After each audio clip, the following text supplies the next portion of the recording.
What's going on, guys? Welcome back, or welcome to the channel.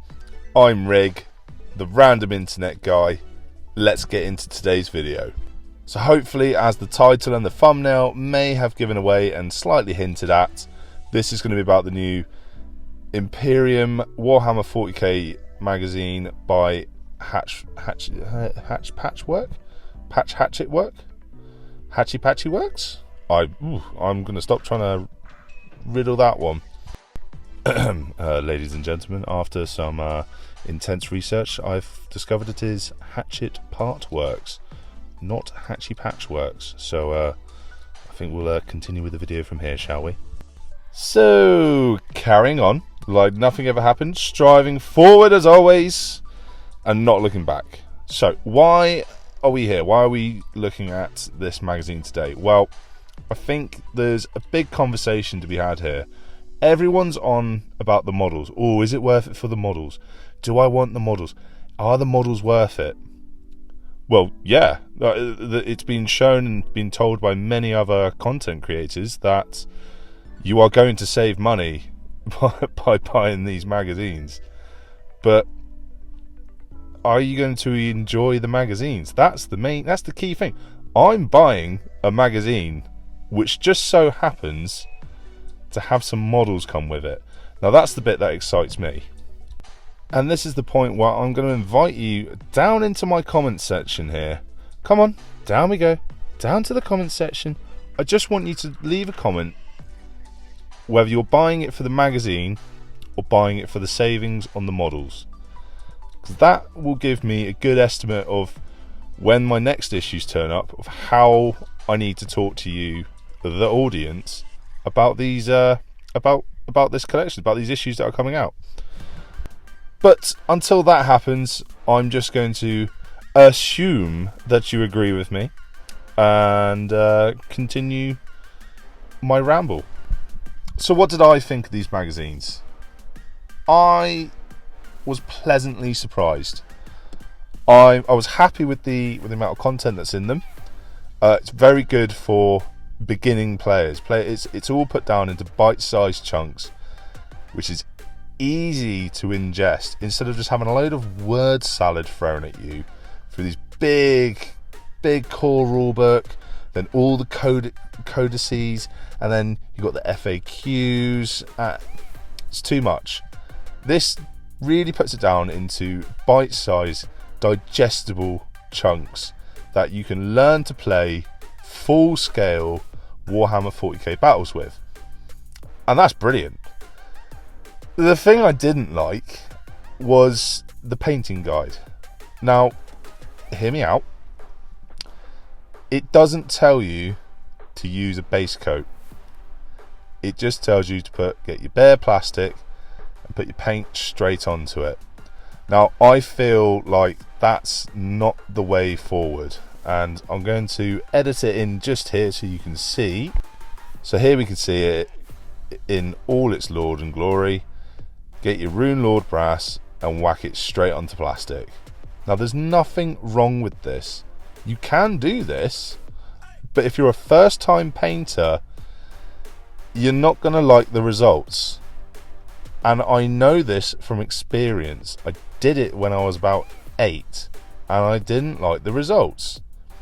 So then I learned, I need to give it a base coat, something for the paint to hold on to, stop it from scratching off easily, stop it from chipping off easily, and to give it something to bond to have a better overall look once the model is finished. Now that's something that I think should have been addressed in this, but again, this is aimed at the very beginner, the new person to the sport, new person to the game, so I can kind of see where they're coming from. And once again, on with the show, shall we? So, continuing my lovely little ramble that I'm having here, and I have mentioned it many times. Who is this aimed at? So I feel like the magazines, when these issues that I have in my hands, they're not aimed at the person buying the magazines for the models, because that person already knows what they're buying, what they're here for, what they want, and they want to be able to build a large army or multiple armies for cheap. And that's what we all want at the end of the day, to save a few quid on what is a very expensive hobby. And if that person's you, again, let me know down in the comments, because you are here for a specific reason. You know which army you want, you know which figures you want, you've probably even worked out which episodes you're going to buy. And that does lead the question of what happens to the magazine, especially for you guys that are buying it for the models. Is it going in the bin? I don't think it should. I think if you are going to buy it for just the models and then not read the magazines, take them down to your local primary school, take them down to your local gaming shop, take him to a youth centre, take him to somewhere where someone will pick this up and go, oh, that's interesting, I've never seen this before, and they are going to then pick up a very expensive plastic crack addiction which will fund the devils at Games Workshop. I know, touchy subject, spicy stuff, should probably avoid that subject, but it doesn't matter, because this is a person that would probably might have never got into it, but it's the enjoyment that they are going to have. You've enjoyed this hobby, I enjoy this hobby, we all enjoy this hobby, so let's share it. Let's get someone young enough to pester their parents to get them some Space Marines, get them some or some Plague Marines. Probably not if they're in primary school, that would horrify them. And get someone else into the hobby, because if you're not going to use the magazines and they're not going to bring you, they're just going to sit on a shelf, they're just going to go in the bin, they're going to go in a pile, eventually to be recycled and turned into the next McDonald's paper cup or straw.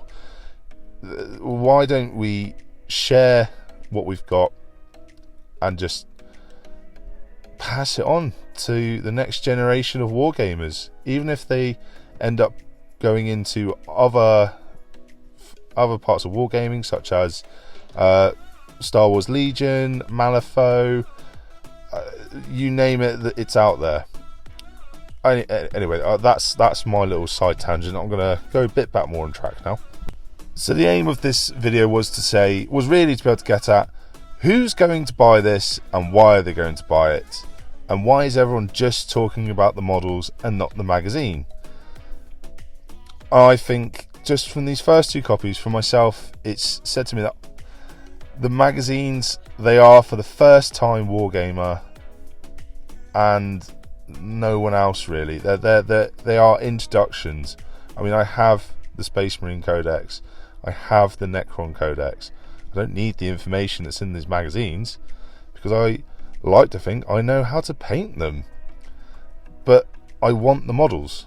I want to be able to slowly collect up these armies, not in bulk masses of giant boxes like Indomitus or the Dominions box, or even the Kill Team Octarius box, where it's so much plastic that you just don't know what to do with it, and you build some of it, you leave other parts of it, and eventually you've got 20 boxes with only parts done. And I think that this drip feed of models is perfect for someone that may not be into the hobby full time, but wants to build up an army and knows they want an army, but they haven't quite worked out what they want to build and what army they want to play, so they want a little bit of everything. So they then know, well, great, I want to build a Tau army, or I want to build an Orc army, or I want a Sisters of Battle, I want Space Marines, and I think that's fantastic. So yes, these magazines are worth buying 100%, even if it is just for the models. And if you're not going to use the magazines, as I said, pop them down to the local primary school, youth clubs, leave them in your doctor's office, leave them in your dentist's office, give them to your local gaming stores. Someone will pick that up and they will get the enjoyment that we all have had from wargaming. Anyway, let me know whether this is the sort of video you want to see from me, whether you want to see more, less, tell me to shut up. Let me know and we'll see what we can do from now. Anyway guys, I'll see you in the next one.